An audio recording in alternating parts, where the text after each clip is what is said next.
following one sarcastic, headstrong reporter as he attempts to find the truth behind the paranormal and convinces equally brash editor to let him put it in print. Kolchak the Night Stalker was a series that thrived in syndication following a very rough and very short original broadcast, and has managed in doing so to inspire numerous works of supernatural fiction since then.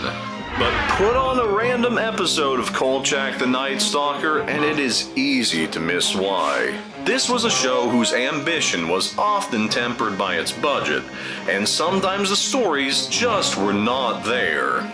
Reportedly, it was star Darren McGavin's own dissatisfaction with having to do Monster of the Week plots that caused him to leave before an entire season could be completed.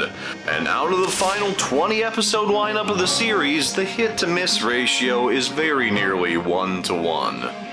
If you're just getting into the Night Stalker, you may not want to make one of these your introduction to the show. These are Talk Horror's bottom 10 ranked episodes of Kolchak the Night Stalker.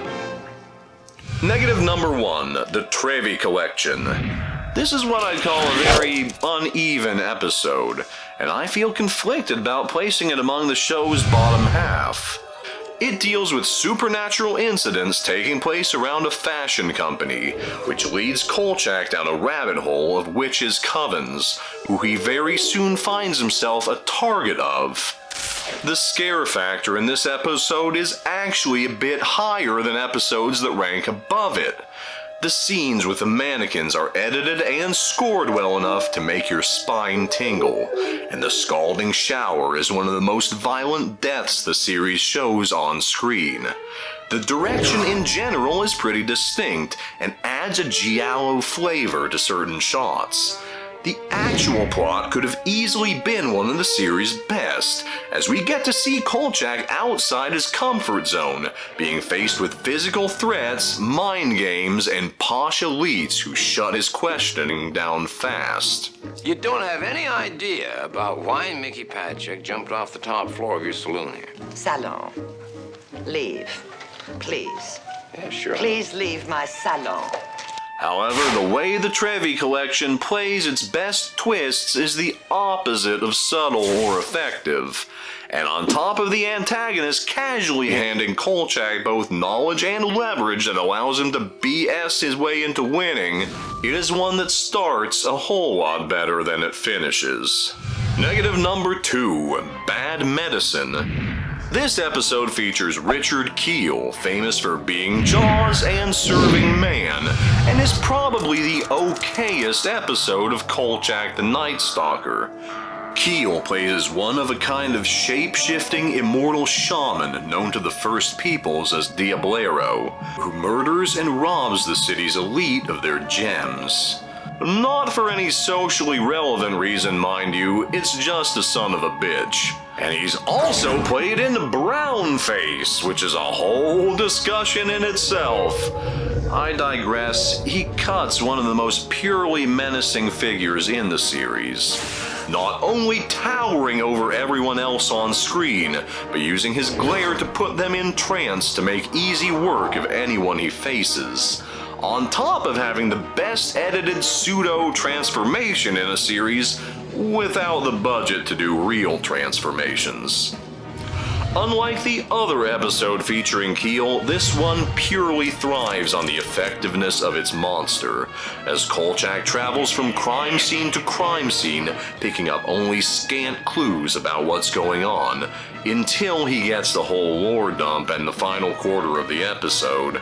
The Diablero's weakness will disappoint, though not surprise you in the least. But since earliest times it was said, a Diablero cannot live with the sight of his own gaze. The ending, while well shot and acted, is over in a flash, because why even draw it out?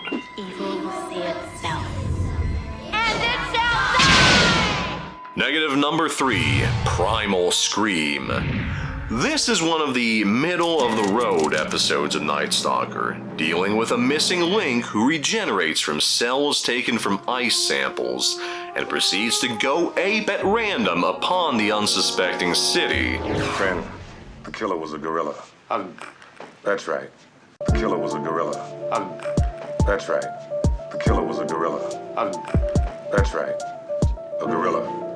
Or some kind of big ape. I don't know that much about wildlife, but that's what it was. A gorilla. The attacks have some savage energy to them, but the actual suit does not help sell the illusion of an animal attack, and most of them end in a freeze frame. Whether for censorship or to cover up for bad direction, I don't know, but it contributes to making the episode feel bland, alongside the stakes being entirely impersonal. Albeit this is the rare plot in which Kolchak's editor Vincenzo doesn't hate the story that he's pursuing, which helps set it apart.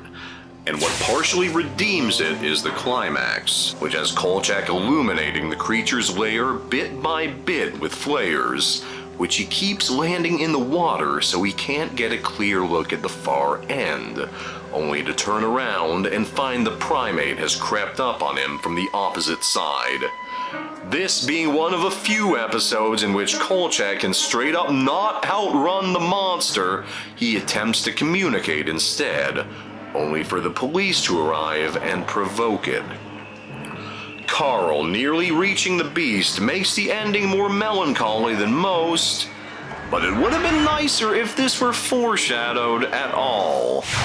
Negative number 4, Demon in Lace. This is number 1 out of 3 episodes in which young, healthy victims are being targeted, making people wonder why young, healthy people are dying. I would say this one is the least flawed, although perhaps the least stand out as well. In Demon in Lace, a succubus pursues random college co-eds and succubuses their life out. Shades of Phantasm's Lady in Lavender, although this devil is not just wearing a disguise, but outright possessing the corpses of accidental deaths and leaving them behind after she's claimed a victim. It's a unique take, but it plays very convoluted on screen when it hinges on young people dying in abnormal numbers, even without the demon's involvement. The best part of this one is the college reporter who Kolchak meets during his investigation of the killings, who manages to pry into being his partner on the case. Side out. Oh, Yeah, hold on. She thinks we should try Rose, the humanities secretary. Don't talk down. Okay, thanks, Vic. The two have chemistry, and Kolchak doesn't shaft her like the last woman he partnered with, so it's nice that he has an ally he parts with on positive terms for once. The second best part is the monster's face. Not saying this is an amazing makeup design, but it's the most memorable image this episode offers, as even its final defeat is about as bog standard as you can find. Negative number 5, they have been, they are, they will be. You know that a science fiction show is in trouble when they cannot spare the budget for a real monster effect, and have to pretend there's an invisible menace haunting people and leaving destruction in its wake. Kolchak the Night Stalker did this 2 times, and they have been, they are, they will be is the worst of the 2. Coming in at a mere 3 episodes into its original run, it is also, as of today, the lowest rated episode on IMDb. And while I wouldn't say it is that poorly executed, it does feel a little cobbled together. To its great benefit, the cast and crew all feel like they're trying in earnest to sell this one, which makes it feel watchable despite being stagey. And that, plus a few well-utilized FX shots, go pretty far in selling the alien's power. Other details like its electronic manipulation and its consuming bone marrow make the monster feel more unique. Though what doesn't work as well is the cheap excuse they gave it to be weak to Kolchak's camera. They did something similar in Bad Medicine, but it feels a lot less natural here. No. It was the battery recharger, the nickel cadmium batteries in there. He emit a high-pitched whine. Listen. The tale of the invisible UFO monster is not hard to enjoy, but there have been, there are, and there will always be episodes I'd rather watch more. Negative number 6, Legacy of Terror. The second episode dealing with youth slayings, only this time the slayings are being done by Aztec cultists with dull blades rather than with magic. This episode is not poorly made, but it is guilty of not making me care about what's going on. While the camera work and flute playing enhances the creepiness of the Aztec get-ups, they only ever come out to take 5 victims, 3 of whom are dead in the first 10 minutes. The final murder before the climactic willing sacrifice has less suspense than 3 that got packed into the first fifth of the episode, and the stakes around the cult taking its victims never feel very high. This is because not only do we not have many positive interactions with any of them, but because when the seldom referenced mummy at the center of this scheme finally comes to life, Kolchak only survives by virtue of its poor hand-eye coordination. The emotional climax centers around Kolchak giving a pep talk to a kid named Pepe he's had very few positive interactions with, and ends with the kid being chased off screen. But on a fun note, we do take some time learning about taxidermy, and Kolchak ends up buying this cute stuffed mouse. Negative number 7, The Youth Killer.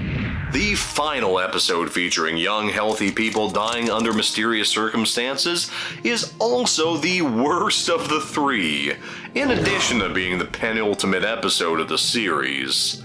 Yeah, the cracks were showing by episode 19, and while it possesses a potentially interesting premise involving college students rapidly aging to their deaths, most of the investigation scenes are tepid, and when Kolchak finds himself stuck with the titular killer's cursed ring, it results in one tedious scene of trying to get it off with mayonnaise. Yeah. And then just falls out of notice. Everything about this episode feels dispirited, from its opening promise to change the entire way we look at aging, to its banter, to its dearth of suspense, to its makeup effects when it represents the sorceress aging by giving her hefty bags under her eyes and not much else. The most infuriating thing about this episode is that its villain apparently screws herself early in the plot, and Kolchak destroys her means of hurting him before she can threaten him at all, though she tries, and it's embarrassing. Meaning the climax is basically just Kolchak gloating over her before it ends anticlimactically. Negative number 8, Firefall. The prime example of Kolchak the Night Stalker biting off more than its FX budget can chew. This episode is complete Garth Marenghi's Dark Place material, dealing with a composer who keeps spookily showing up just before events of spontaneous combustion. The actual pyro effects in these scenes are just primitive, and the conductor is a bombastic asshole who no one would aspire to be like. So why is his ghost showing up when he's alive, and why does he have fire powers? You may think he's astral projecting, but the real reason requires altogether too much explaining just to make you say, huh, okay, like it does. And boy, does a lot of the plot revolve around trying to figure it out. The suspense sequences are few, and it seems that the doppelganger can't set you on fire unless you're sitting there in one place. So while it forces Kolchak to stay awake, it hardly sells an active sense of danger, and many of the performances in the episode feel slightly overacted. The pacing is sluggish, even in the final standoff, which features Kolchak dramatically lecturing the Spectre. Leave Ryder Bond alone. You're lucky he even performed for you, bastard! Who just dramatically glares back while appearing to roll multiple nat 1s in a row. Negative number 9, the Sentry. This one, infamous for its bobble-headed reptile of a monster and for apparently stealing its plot from a Star Trek episode. The monster is not the big problem in this episode. The monster will make you ache to see more of it. It's the everything else. This episode begins in medias res and kind of spooks us with the utter silence we're given in the way of framing.